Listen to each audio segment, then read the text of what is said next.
Hello, and welcome to the Student Ministry Conversations podcast with your hosts, Russell Martin and Brent Aiken.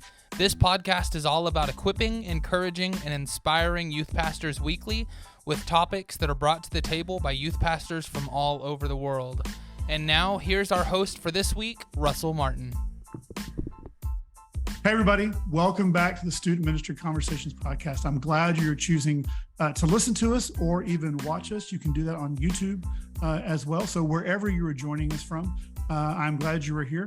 Just a couple of things to check out.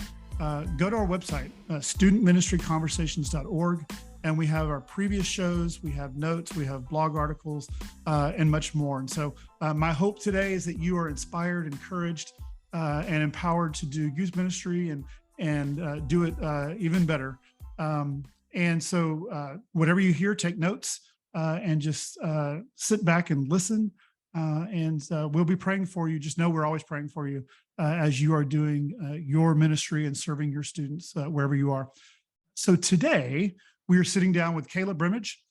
He's the youth director at First Methodist in Coppell.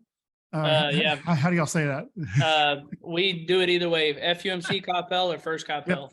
So he is in Coppell, and he is youth ministry. And today we're going to talk about how you start well in a youth group. And so Caleb just started not a long time ago, but you've also been at other youth ministries and you have started. And so there's some things that you want to think about when you're starting out in youth ministry, and probably some mistakes that you've made and that I've made that maybe we can either help someone not make, or we can help them at least know these things are coming. So how do you start off on the right foot?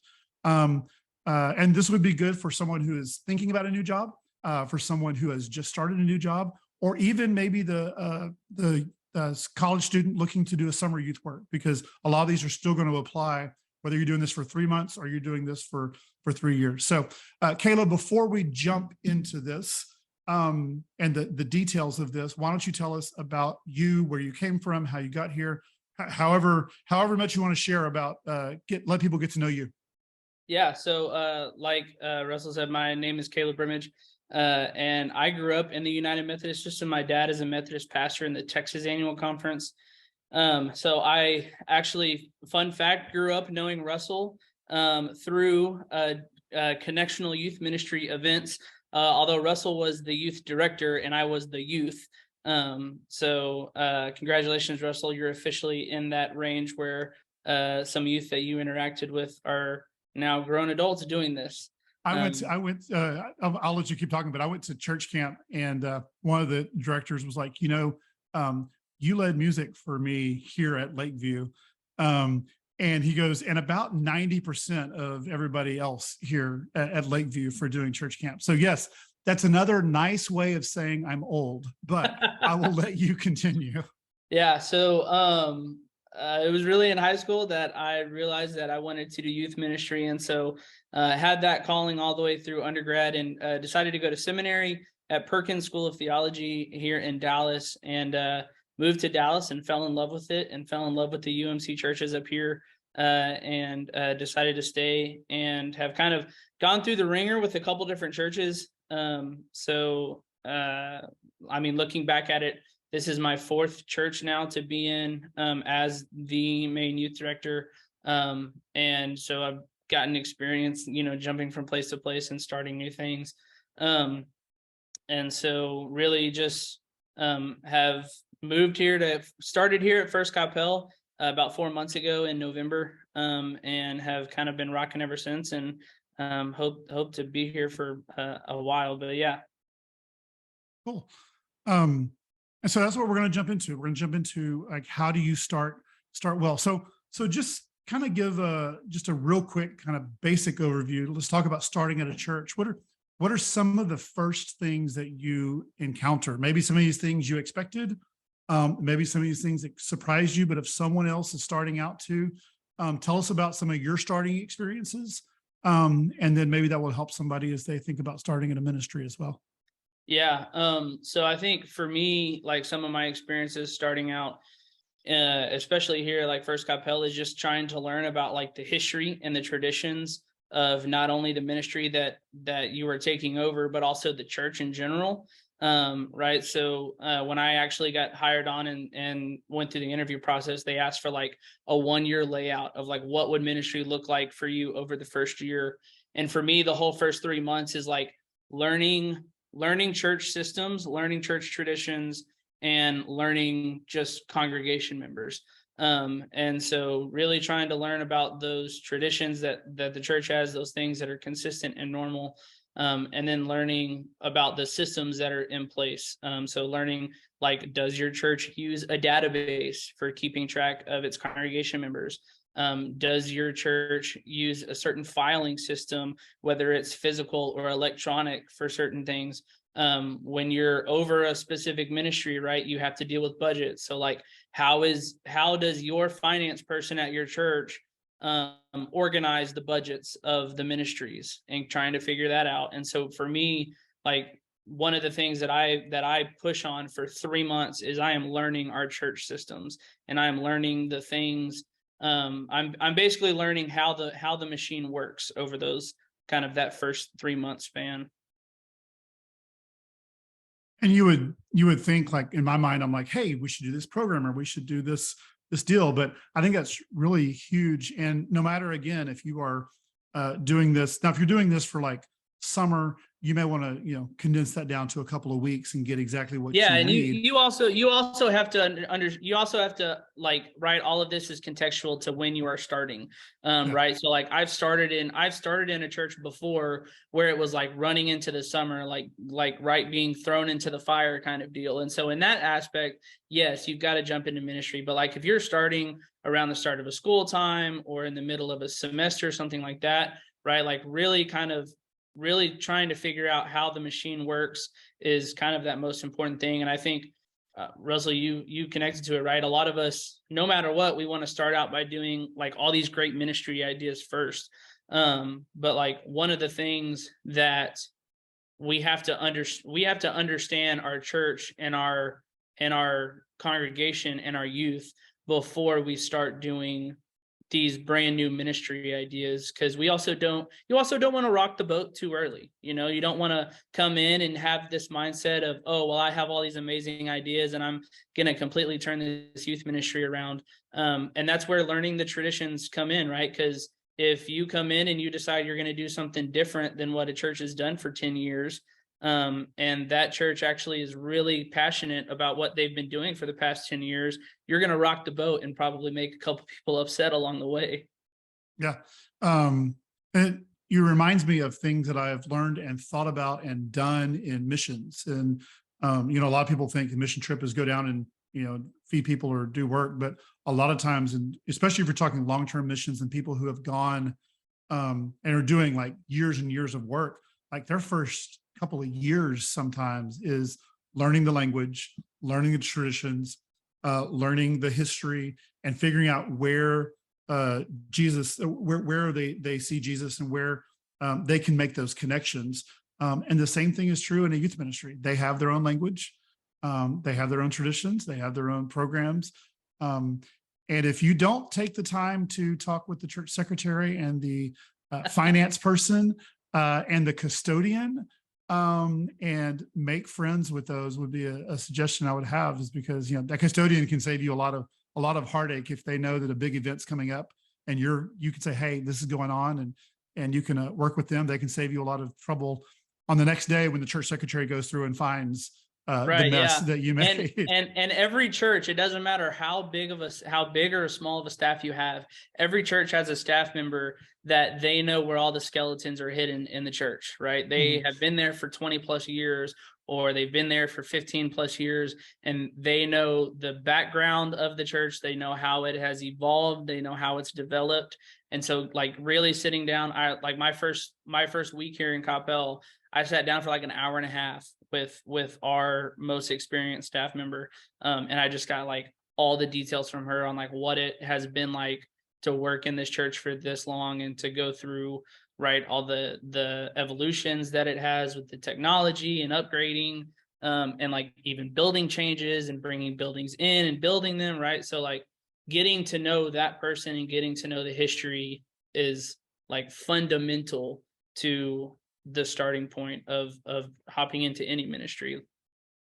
So let me go back and think about, is there anything, and this can be a real short answer, whatever you think, but is there anything that you do before you come? So you've talked about the first week I'm here, but after you've interviewed, and you usually spend maybe a couple of months or a couple of weeks, whatever like that, what are just some of the things that you start doing even before you see the church or before you see people? Yeah. So one of the things that I try to do is I try to get like a roster of the kids that we have in our church. And that's both like the ones that we will see Sunday night, but also the ones that we just have in our general directory, right? Or our program that we use, just to have an idea of like, okay, who are the kids that we have a potential to ministry to that are already connected to our church. And then also, I mean, hopefully you've done this in your interview process, digging into the church itself, like looking at its websites, looking at its social media, trying to understand a little bit more about that church, and then doing a little bit of research into the community that you're going to be serving then, right? So understanding, okay, how many middle schools do they have? How many high schools do they have? What are the big events that happen in that area? Just trying to get an idea of what kind of community you are walking into. Yeah, because I've done that, plan a big event, and it turns out that that's homecoming parade night or Right. whatever. And so I've definitely had that happen to me, and that's something to consider. And again, if this is a summer thing, then still, like, when does everybody go on vacation? When, and those are things to think about with your starting out either the first week or before you get there. So you've kind of given us church background of what you do with the church, but so let's move to the youth group and kind of what are some of the things that you kind of first start to establish? You're first getting there. You don't have history. You don't have tradition. So what are some of the things that you do with your youth and volunteers and parents and things like that?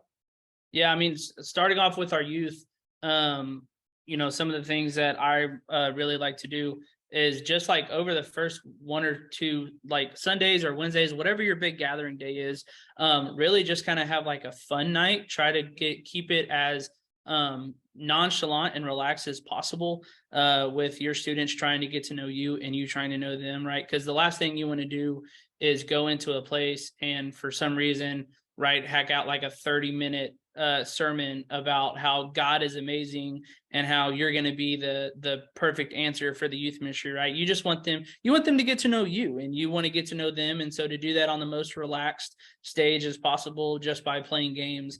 My first Sunday here, we played 9 square for 45 minutes straight. And like, I figured out, okay, which kids are competitive, which kids are relaxed, right? Who has a temper, who doesn't, who's happy-go-lucky kind of thing.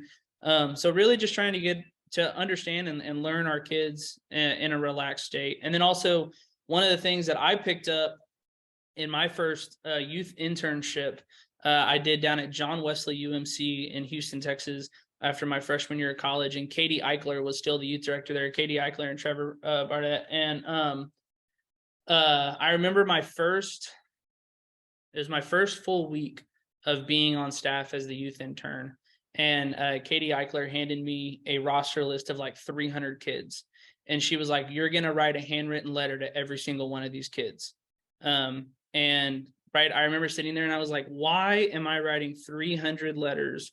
So, and I'm not talking like full page, I'm talking like postcard size, right? But like, why am I writing 300 note cards? And in sitting down and talking with her about it, it's because, right, we live in a generation, especially now, right, we are dealing with kids that have grown up completely online. And so our youth today are not used to getting mail specifically for them. They're used to getting text messages. They're used to getting social media replies, right? They're used to getting mentions on Twitter or Instagram, but they're not used to like something physical they can have in their hand. And so for you as the youth director to take the time to sit down and write this kid a note, just saying, hey, I'm thinking about you, and then inviting them to your next big event is something that really can go a long way. So like for me, I sat down with our roster with all of the addresses that we had in our database, and I wrote a handwritten letter saying, hi, I'm your new youth director. I'm so excited to meet you. By the way, our next event is our Christmas party on December, blah, blah, blah, from this time to this time. Hope to see you there, right? Like 3 sentences at most. And it's something to send out, and they get it in the mail. And, it's one of those things. I like to use the wedding invitation rule with it, right? Like, you're probably only going to get 30% of whatever you send out, right? But for us, it was a big hit because I sent out 150 and we got 30 kids to show up at that Christmas party, which for our church at the time was a big success. And so just taking the time to try to connect and introduce yourself with your kids right out the gate, I think is the most important thing. And I'm actually doing my second round of letters right now. So I try to do a letter to our kids every quarter. And so I'm in the middle of writing our second round of letters. And I'm inviting them to an event we're doing at the end of February.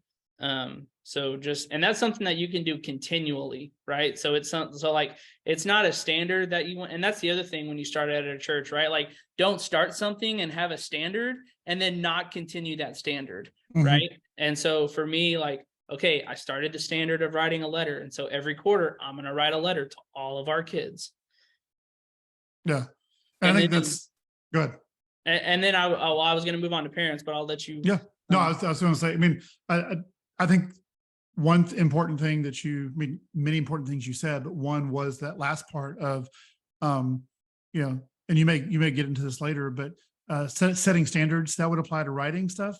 That would also apply to your office hours, the amount of time you're going to be at kids' games and things like that. Don't come in blazing, but you probably put a little more emphasis at the beginning, but also don't set up expectations that you're not going to be able to keep up, because then it's like, oh, well, why is he doing this all the time? Well, that was from the beginning. So, and that'll filter through as we talk through parents and other things like that. So that was a couple of things for kids. What about parents? You're going to go on to that next. Yeah. So I think with parents, one, it's really important for you to kind of hear and understand a little bit about like what their hopes and desires are for their program, right? So like, yes, this is a youth program, but like of course, this might be different across your youth group, right? But like our youth group right now is majority middle school. And so like we have to play to our parents' schedules at the same time, right? Like we don't have the luxury of a majority of our students driving themselves to where they can make their own schedule, right? And so depending on the context that you're in, right, you have to play to your parents a little bit, and you have to hear their hopes and desires for it. I also think something that's like really important to really say up front, right? Because one of the things that I have heard now in my last 2 churches is, right, when I ask the question, well, what do you want to see out of your kids' youth program? And the stereotypical answer is, well, I want more people to come, right? Or I want to see all the kids that we used to have, right? That's a really popular post-COVID answer, right? Oh, I want to get our 50 kids back. And one of the things that I make very apparent very early to our parents and even to our staff is like, I am not here to bring back kids. If that is a part of our ministry, awesome and amazing. But I'm here to grow and build based off of what we have, right? I'm not gonna spend a majority of my time, begging and bleeding, please come back, please come back. But I'm gonna be focusing on, okay, how do we move forward with the ministry and the capabilities that we are going to have. And so I think that's really important to lay out to your parents, in that, hey, like, we're going to continue to do ministry, and it's going to continue to be awesome ministry. It's just going to be a really exciting time to build and grow off of wherever our starting point is. I think one of the other things that at least right now I'm in the middle of trying to do is really trying to get parent buy-in to what we are doing, right? And so one of the things that I am having to have multiple conversations with right now is our parents have this fear of like, oh, well, if I go, my kid's going to be embarrassed because our kid doesn't want me there, kind of deal, right? But like ministry, just like every other ministry in a church, runs off of volunteers, and a parent is a very easy volunteer to utilize. And one of the things that I am trying to encourage our parents in having them understand is when they walk into our building or our youth area is they no longer become a parent, but they become a mentor. And so, right, like if little Johnny's comes and his mom is an adult one night, right, during that 2 to 2.5 hour period that you're having youth, that's not little Johnny's mom, that's Jessica's mentor. Right. And so it's getting parents to buy into the fact that they aren't embarrassing their kid, they're impacting a student's life. And so I think just full buy-in from our parents and trying to encourage that buy-in on a consistent basis is something that's huge when you're trying to start out. But one of the things that happened with us is our youth leader went to become a lead pastor at a church around us. And so for a little bit, I'm kind of being the youth leader, but also we're kind of mentoring somebody into that role. But there's a good chance that I will be heavily involved when my child is in youth. And for me, that's a new thing. I've always dealt with it. Like you've said, I've always had parents who say they can't do it.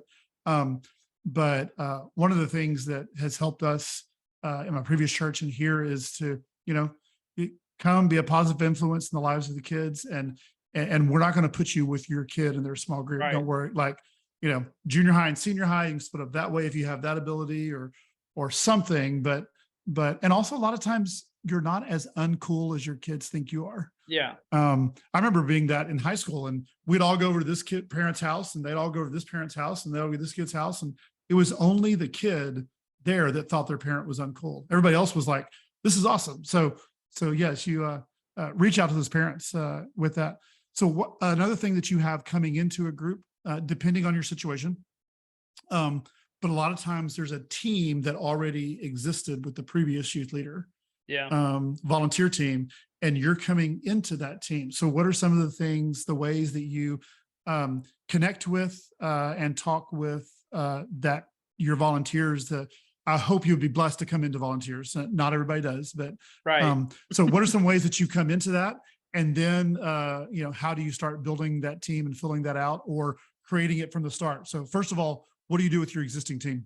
Yeah. So if you have the luxury of walking in with an existing team, definitely try to understand where their comfortability level is and what they have mainly been doing, and what are the things that they love to do, right? So like at another church I was at, there was a volunteer who he taught Sunday morning life groups is what we had called it, right? So he taught our Sunday morning life group 3 out of the 4 weeks of the month. And that's what he loved to do. And so like, that's where his focus was, right?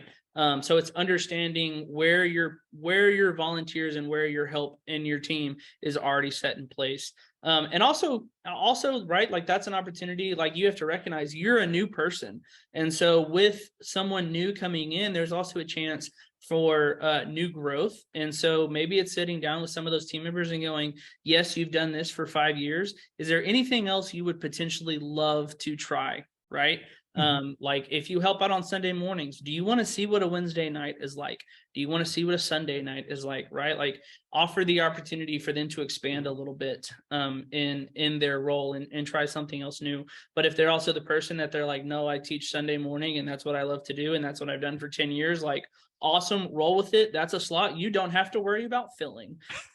Right. So like fully play to their strengths and their hopes and desires for what they can be a part of. And I also think just and this is from day one, hopefully, right? I mean, y'all, I'm pretty sure, I mean, all the episodes that y'all have out right now, I'm pretty sure you've covered it, right? Like constant communication, right? So if you're going into that team, like showing that you are able to have constant communication with them is super important. And so just like continuing to let them know, like, yes, you're new, but you're not right. You're not throwing them to the wolves or throwing them out. You're going to continue to use them in their gifts and their talents that they've recognized that God has given them.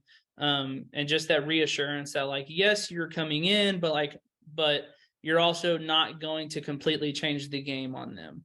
And they're going to continue to help and serve in the way that they already are doing or hoping to do, like I said. I think if you're walking into a situation where you're, unfortunately you don't have a lot of that assistance, right? Which is a lot of times, because a lot of Which times is, you're starting a youth program like that never had before, or it died off or something like that. And so that's a lot of situations. yeah. So that's a little bit of where I am right now. So I am in the middle of this struggle as well. Right. They, when the former youth director left, they had two people kind of help run the program for a couple of months. And it was during that time that some of those volunteers kind of got used to the fact that it's like, oh, wow, they're already ministry safe because they have two people over the program. Like, I don't have to be involved as much. Right. And so it's like some people were able to take a step away, and I came in and it was like, oh wait, we don't have anyone to fill all these different slots, right? So it's opening it up to finding ways to get people involved. And I know that I've said this multiple times in saying the word volunteer, right? But the way that we word things in church is like super important, right? And if we push volunteer as much as it is seen in other places, like in missions, and in other areas of our church, like our congregation is just going to kind of wash that under the rug, or not pay attention to it as much. And so for me, I really love to use either adult participants or adult mentors. And that's what we're looking for. We're looking for adult participants and adult mentors, right? And so it's making personal connections with your congregation. And this is where, at the very beginning, getting to know your church is super important, right? As you get to know your church, you get to know people's stories, and you get to know their background, and you get to know their hopes and desires and what they feel like God is calling them to help out with. And it might be that you come into a new position and you learn that Miss Becky, who has never helped out in youth ministry before, really wants to try it and figure out what that's like, right? And it's only by getting to know Miss Becky that you learn that. And so getting to know your congregation in that point, and trying to build that programming. Also, when you're trying to build that team, also I think it's really, really important to lay out expectations when you're trying to build that program, right? We had a meeting a couple weeks ago. We had I called it a student ministry adult participation luncheon, right? That's a mouthful, but right, wanted to show that we were looking for adult participants to help out in the various areas of our church. And it was an understanding that we are trying to help rebuild our team, our basis of adults who were able to help out on a regular basis. And one of the things that I explained in that meeting was there's this huge idea that if you're going to help out in youth ministry, that you have to be young, you have to be limber, you have to be able to help out at summer mission trips, you have to go on all these retreats, right? You've got to be in touch with the lingo, right? You got to know all these things. And it was in that meeting that we talked about, like, you don't have to be able to do any of that stuff.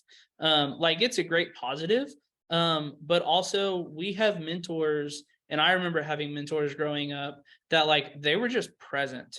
And they were there on Sunday mornings or Sunday evenings, and they were there on Wednesday, and they didn't say a whole lot and they didn't teach a whole lot, but their consistency with being present was something that for me made a difference. And so letting our congregation know that, like, there are multiple ways for you to be involved, and it doesn't have to include teaching a lesson or leading a group of kids through a Bible study.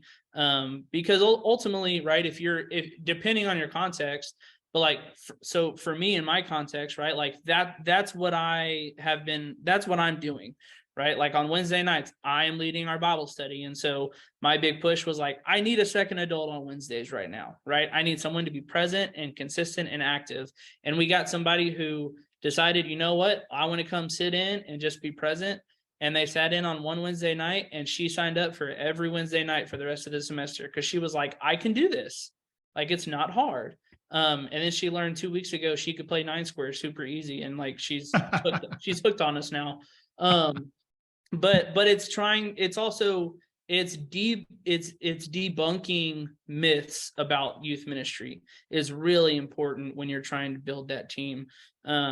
Because there is, and if you're in a congregation like a lot of people are, where it's got a lot of older people in the congregation, right? There's this feeling of like, either one, I'm too old to help out, or two, I've already done my time, right? And so it's debunking those and saying like, look, first of all, caring about the students of your church is caring about your church. So there's never a time limit on that.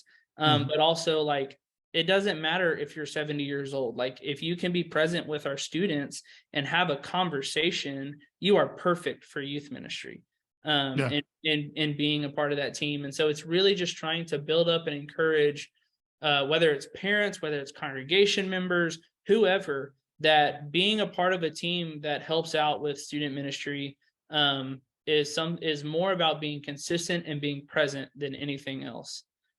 So that's what I'm working through right now, is trying to encourage our congregation and saying, look, it's not as difficult as it is. And if you get into that difficult spot, right, that's what you as the youth director are there for, is to step in those conversations or in those situations when a youth director or a leader is needed in those scenarios. Yeah. Well, you brought up a couple of things to highlight. One is easy on-ramps for people. So the mom who was coming on Wednesday night, wait, I can do this more. Wait, I can do, I had and I've shared this before, but I had a mom who she would come in, and after we went and did worship and when we went to small groups, she cleaned the area. Yeah. Now she was never going to lead a Sunday school class. She was never going to do anything. But that was one thing she could do. Both her kids were up there, and she goes, hey, I'll clean up. Don't worry about you doing it. Don't worry about harping on the kids. Yeah, we want them to clean up and, put their stuff away. But she wiped down all the tables. When they came back in, everything was good. Then I also had one other mom who said, I will give you one weekend a year. You'll marry me, or 1 week. Like I'll do one overnight trip a year. She goes, that's all I'll do. Use me wisely, wherever you think. And so I would save her and be like, all right, I have a few adults. I need one more adult. This is your time. And she would give me one time. So, a lot of times use what your parents are available for, and what they're willing to give. And sometimes though, like that mom who did one night a year also became a small group leader for me. So would never do any more trips, but she was a small group leader. Go ahead. You were going to say something. And so, and thinking like, right, like the church that I previously served at, I had three gentlemen that they would help out on the spring break mission trip and the summer mission trip.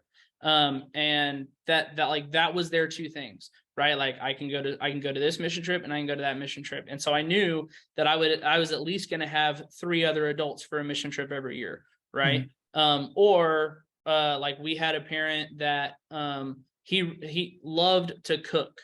And so if we did any kind of fundraiser that had to do with us either making tacos or pancakes, right, like he was going to help lead the charge for that. We had a mom that really loved to do art and design. So when it came to thinking about graphics and thinking about t-shirts and things like that, like she was who I was in constant communication for. And so again, it's learning who is a part of that current team, right? And that's the other thing, is thinking about, a lot of times we think about who our team is those adults that are a part of our weekly things, but your team is so much more than that. Your team are those people that help out 1 week a year or 1 weekend every month or something like that, right? And so it's understanding like, okay, I have that person for this amount of time. How do I utilize them to the best of my ability? And we already had Elle Campbell, the Grow curriculum, who talked about volunteers. She talked about volunteers and things like that, but they do a good job within that. But just to reiterate to you, or not to you, but to our listeners, is when you're doing your recognitions and you're doing your thank yous and things like that, sometimes we focus on all those who are right there weekly, but make sure you send those cards to that person who goes once a week or once a year, or cooks your stuff once a year or whatever like that, when you're with your volunteer recognition and things. So we've talked about several relationships. We talked about kids, we talked about church staff, we talked about parents and volunteers. There's one last one, and that is your senior pastor. And we've talked about this. We have an episode talking about getting on board with your senior pastor's vision. But what are some of the first ways that you have those interactions and those What do you ask? What do you listen to? What do you make sure and say when you're building that relationship? Yeah, and I'll put a plug in for y'all's podcast here, right? Like if you haven't gone back and listened to that one, like go back and listen to it. Because even that brought up questions that like I did not think about asking. And so like I've added that to my repertoire kind of deal, right? I don't know what number podcast it is. It was Luke Gajari. So if you can look for that, and we'll put it in the notes when we put it up there. Yeah, but again, that's a great podcast to go and just kind of get some general ideas on the kind of things and to get in line with the vision. But yeah, that is right. We talk about it. That's our like the last talking point in the relationships, but like that's also one of the first things you need to do is figure out the direction that the church is going and how you can best utilize that. And so for me, it was sitting down with our senior pastor here specifically and saying, almost asking some of the same questions I ask parents and saying, what are the things that you like that our youth ministry already does? What are the things that you would like to see maybe grow in other areas outside of the number of kids that are showing up? Right. But like, what are the things that you think the youth ministry can do better at? What are the ways that they are already connected? What are the ways that we can get connected? And just kind of also understand like, what is your senior pastor's what are their expectations of you doing youth ministry, right? So there's a lot of pastors who right, they might have the expectation that you facilitate conversations and events on Sundays and Wednesdays or whatever nights that you were doing it, and like that's what they want you to focus on. There are some that you've got to add that, but you also have to add in being a part of and going to the events and activities that are in the community. There are some that they want you to do that on top of building other ministries, right? So it's understanding first, like, okay, what is the vision, right? And I like to pose it two ways. I like to pose it as you as a senior pastor, if you could envision an ideal student ministry, what does that ministry look like, right? And then as a senior pastor, if you had a realistic youth ministry, right, what are those things that you want us to focus on, right? Because we also know, and again, this is going back to what we talked about, right? Setting a structure, setting boundaries at the very beginning, right? If you come in gung-ho and you spend 100 hours a week in ministry, whether it's leading an event, going to students' things, being a part of the community, that's fine and dandy, but you're going to get tired real fast, right? And so it's also having your pastor understand that like you are one person and you're not going to be able to do every single thing that is ideal. You are going to do everything to the best of your abilities, and you are going to represent the church and the congregation and the community that has entrusted you with that ministry very well. But you are not going to be able to do everything under the sun, and you have to recognize that. And so it's understanding what that ideal ministry is and what that realistic ministry is, and either focusing on the realistic or finding that balance within the two that you're able to do. And then, also understanding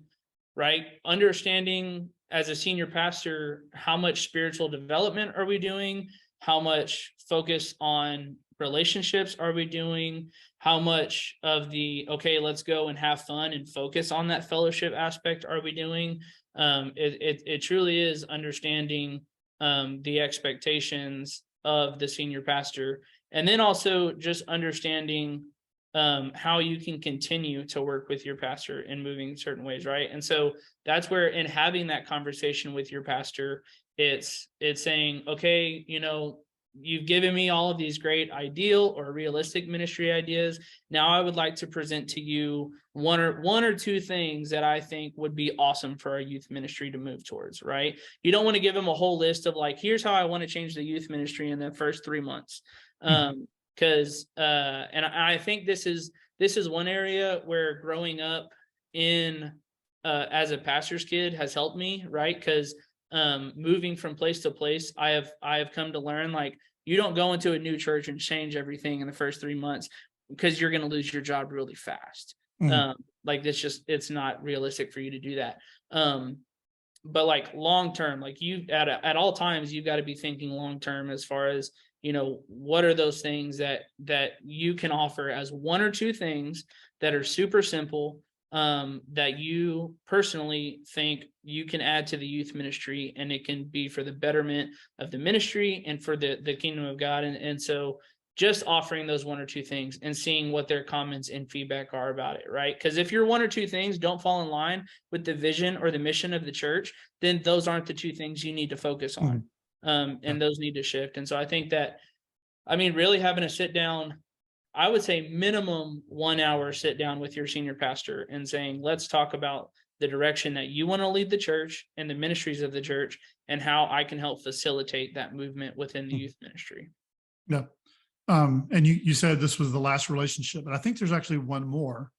And you're trying to think what I'm talking about, but I think that is your relationship with yourself, with your family, friends, and things like that. And so we also had a previous podcast about setting boundaries and things, but as you're coming in, and maybe you reiterate some of that or have some of your own, what are some of those ways that you, whether that's spiritual growth for yourself, whether that is, just having friends and doing stuff? Because I remember I came in as a summer youth worker, and I was spending 3 days a week at the ball fields watching kids. Now, it was just summer. It wasn't a huge deal, but again, we talked about setting expectations and that. So how do you make sure that you are cared for, especially in those beginning months and year at a new ministry?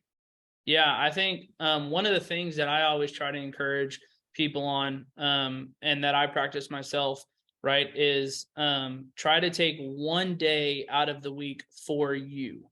And that's got to be a weekday. It's not a weekend, it's a weekday, right? So like for me, it is, and it's understanding that you still probably have to go into work if you're working full time, but it's that evening, right? So for me, it's when it's Monday evenings. Monday evenings it's a me time. And right, because for me it's post Sunday night stress of trying to make sure that programming has gone well, and it's fully thinking about Wednesday preparations that usually happen for me then on Tuesday. And so Monday nights for me is the opportunity to go home, and that's my me time, right? So I go home from work and I sit down and I'll play Xbox or watch 3 movies, or I'll go take my dogs on a walk. I will do something that keeps me sane. And that's what I try to encourage. Pick one day out of the week and it's got to be a weekday, that evening and afternoon you can take for yourself, and really focus on that. And then within that also, I think, and you can tie this one to like if you do a weeknight Bible study. For me, I've learned that I can't teach a Bible study well if I have not first dug into the passage and the understanding of it further on my own accord. And so for me, that happens a lot on Wednesday mornings. On Wednesday morning, I come in and I read the passage and I do a little bit. I pull out some of my seminary nerd books and I look through commentaries, right? And I try to get a deeper understanding of the passage so that, and I do it then so that Wednesday evening, it's still fresh on my mind. But I've been able to have that time in scripture and with God and just wrestling with whatever we're going to talk about that evening. And then I always like to use the rule that Saturdays for me after 3:00 is really when I try to focus on me and my rest from the week, but also my rest for Sunday. Because for me, Sunday is morning to night, go. And showing up and being a part of worship and being in worship and doing Sunday mornings and preparing all afternoon for Sunday evenings and staying late to finish up things on Sunday night, right? Like I have to prepare myself for the craziness that Sunday is going to bring on Saturday. So that's what I really try to encourage is, find time in scripture or in prayer, however your spiritual disciplines, whichever ones you really connect with, and try to line them up with your programming, because when you are able to dive deeper in that same subject, then you're able to lead your students deeper in that same way. And then try to find one weekday and one weekend if you're able to, for yourself. And you'll hear a lot of people say that your prep for this and your prep for this shouldn't be your personal study, but there also is reality. There also is so many hours in the week.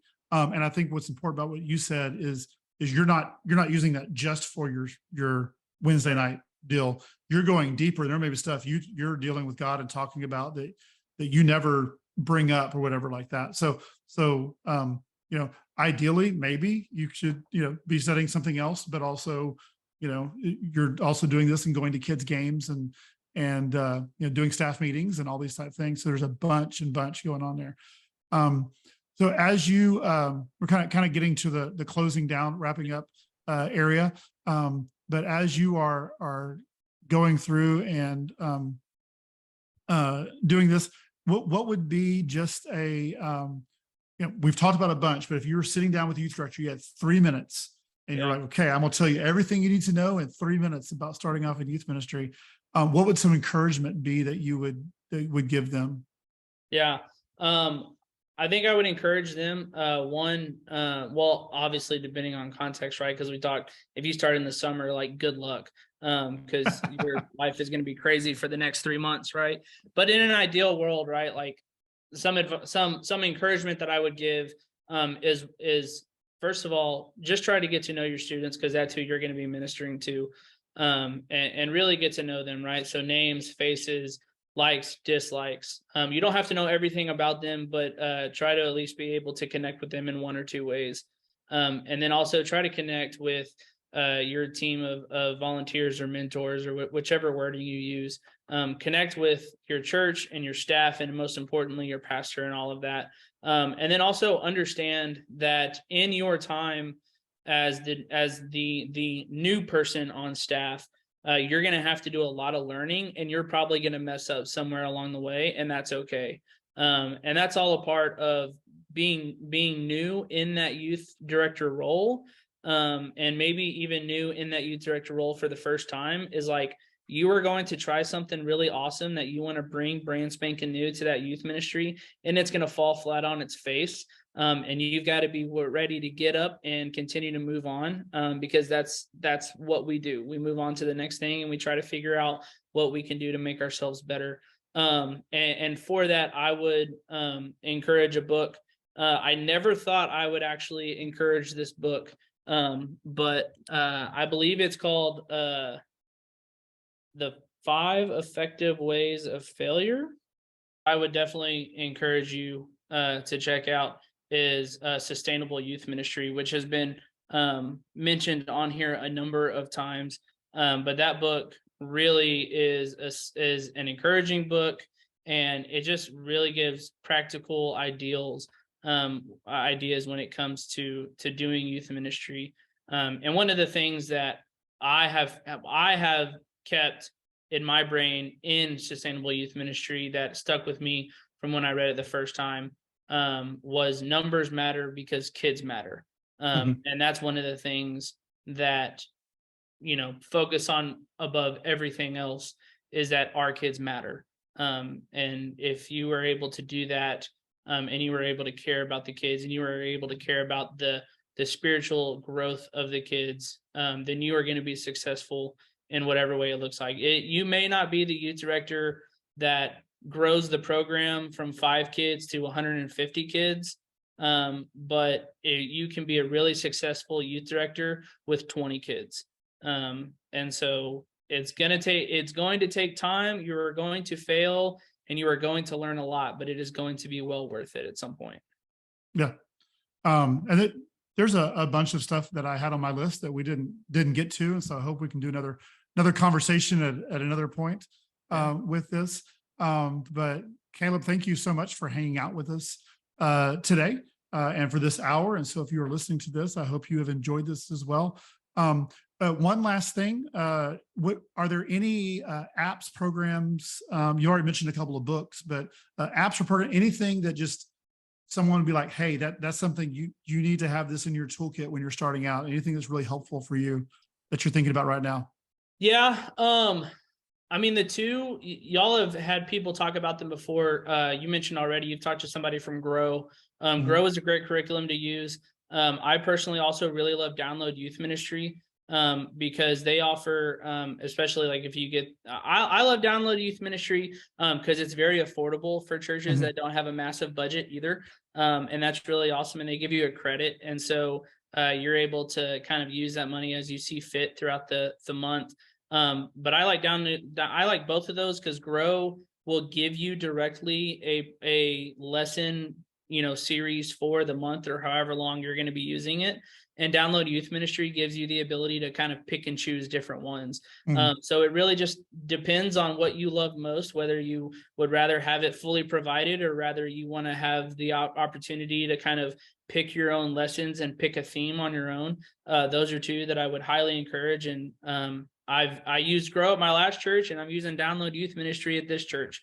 So those are two programs and databases that I would highly recommend to somebody. Definitely look into those. And we actually have a partnership with Grow, and so if you order that through us, it helps us out. Yeah. Helps to help fund what we're doing. But we've also had Josh on the podcast from Download Youth Ministry, and so just lots of great ideas and thoughts with them. And so if you want to get an idea, a little bit of a backstory on who's putting these together, we do have a couple of podcasts from Elle and Kenny, and then also Josh from that from Download Youth Ministry. So anything else? Any other insights? Your last minute. Yeah, my last minute. What do you want to say that I didn't ask? Again, I think I'll just reiterate, right? Like it's brand new. You're going to try something that may or may not work. And if it doesn't work, like don't be discouraged that the church hates you and that the youth hate you and that you're the wrong person for the job. Just continue to try to be as upbeat as possible and to understand that at some point you are going to fail. And that just means that you get the opportunity to try a new kind of ministry and to continue to push forward. Yeah. And I'll add, I know you know this, and I know you have these people, like you're not in this alone. Right. You are, whatever your denomination is or your city or just your friends, go in places that have those connections. Facebook has a ton of different groups, and a lot of them, both Grow and Download Youth Ministry, I know both have Facebook groups for youth ministers. And you just go and ask questions and people will surround you and stuff. Do you have any ones that you connect with or mentor or any groups that you the North Texas Conference has a youth directors page on Facebook that if you're in the UMC and you're in the North Texas, you can definitely ask to be a part of that. I'm also really good friends with a youth director down the road at another Methodist church in another town. And I even have a buddy who does youth ministry in Oklahoma that I connect with on a weekly basis. And so, and I think that's the other thing. I mean, one of y'all's most recent podcast is about connectionalism and being connected as youth directors. And so, just try to connect with somebody because you're going to drive yourself crazy if you only think about it by yourself. Yep. And speaking of connecting with people, how do we get a hold of you if someone is wanting to ask you more questions or just follow you on socials or whatever? How can we connect with you? Yeah. So my email is cbrimmage, so CBRIMMAGE @FUMC Coppell COPPELL.org. I'm also on Facebook, Caleb Brimmage. I'm also on Instagram the same way. So those are my two social medias and my email that you can definitely get a hold of me from. Awesome. Well, that's all we have for today. Just remember, we do have a Patreon if you want to support us that way, Talk Student Men. And you can check out everything with that, different perks that come with being a subscriber. And also just a great way to share what we're doing is to tell your friends, tag us at Talk Student Men. And we would love to connect with you. And that's Instagram, TikTok, Facebook, all those different ways to do that. And then finally, if you are like Caleb and you would like to be on here, Caleb basically contacted me on Facebook Messenger and said, hey, I've heard some of your podcasts and I have something to share. So if that is you, give us an email or contact us on social. You can email us at podcast@studentministryconversations.org. And we would love to get that set up. So, well, Caleb, thanks for the conversation. It's been great. It's great for me because I'm not doing these as often. We have another host as well. And so I've been able to step back a little bit, but you're actually one of my first ones back. And so thanks for connecting and thanks for talking with us. And we will see you next time. Awesome. Thank you.